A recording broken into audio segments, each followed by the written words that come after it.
খুলনার আড়ংঘাটায় বিএনপি নেতার অফিসে গুলি ও বোমা হামলা চালিয়েছে দুর্বৃত্তরা। এ ঘটনায় ইমদাদুল হক নামে এক মাদ্রাসা শিক্ষক নিহত হন। আহত হন আরও ৩ জন। পুলিশ বলছে পূর্ব শত্রুতার জেরে এই হামলার ঘটনা ঘটেছে। মাকসুদ রহমানের তথ্যচিত্রে ডেস্ক রিপোর্ট।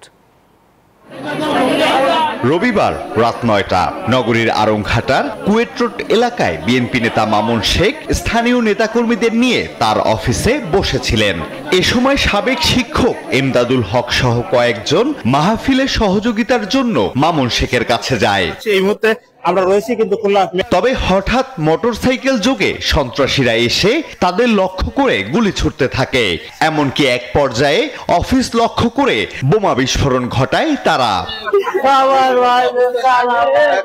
এই ঘটনায় ইমদাদুল হক ইউপি সদস্য মামুন শেখ সহ আরো 2 জন গুলিবিদ্ধ হয়। পরে স্থানীয়রা তাদের উদ্ধার করে খুলনা মেডিকেল কলেজ হাসপাতালে নিলে কর্তব্যরত চিকিৎসক ইমদাদুলকে মৃত ঘোষণা করেন।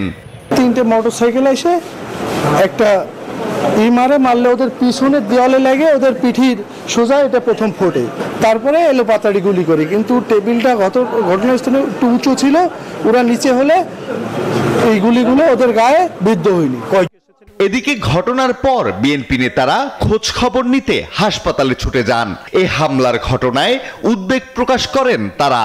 মোনালিসা হেভি ফ্লো 15 পিস প্যাকেটের সাথে 8 পিসের একটি প্যাকেট একদম ফ্রি। খুলনা একটা সন্ত্রাসীদের অভয়ারণ্যে পরিণত হয়েছে। আপনারা দেখেছেন দেশের পরিবর্তিত পরিস্থিতিতে খুলনার ল অ্যান্ড অর্ডার সিচুয়েশনটা একদম সম্পূর্ণ অবনমিত হয়েছে। এখানে কিশোর গ্যাংদের দৌরাত্ম্য, মাদক সম্রাটদের দৌরাত্ম্য এবং এগুলি বেড়েই চলেছে। প্রশাসন কেন যেন নিরুপায় আমরা দেখছি। এর থেকে তো পরিত্রাণ দরকার। এখানে আপনি রাজনৈতিক নেতৃবৃন্দ বলেন, সামাজিক নেতৃবৃন্দ বলেন, ব্যবসায়িক নেতৃবৃন্দ বলেন, কেউই তো আজকে নিরাপদ না।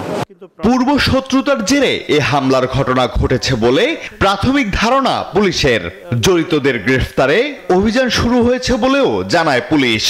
এখনো পর্যন্ত সুনির্দিষ্ট তথ্য আমাদের কাছে আমরা পাইনি। আমরা চেষ্টা করতেছি বিভিন্নভাবে গোপন কোনো বিষয় আছে কিনা, আর আগে যে মার্ডারের ঘটনা ছিল ওই ঘটনার সাথে কোনো যোগসাযোগ আছে। 2004 সালের 24 জুন রাতে কুয়েট পকেট গেটের পাশে নিজ বাড়ির সামনে ইউপি সদস্য আরিফকে গুলি করে হত্যা করা হয়। এই মামলায় বিএনপি নেতা মামুন শেখ এজাহারভুক্ত আসামি। Desk report, news 24।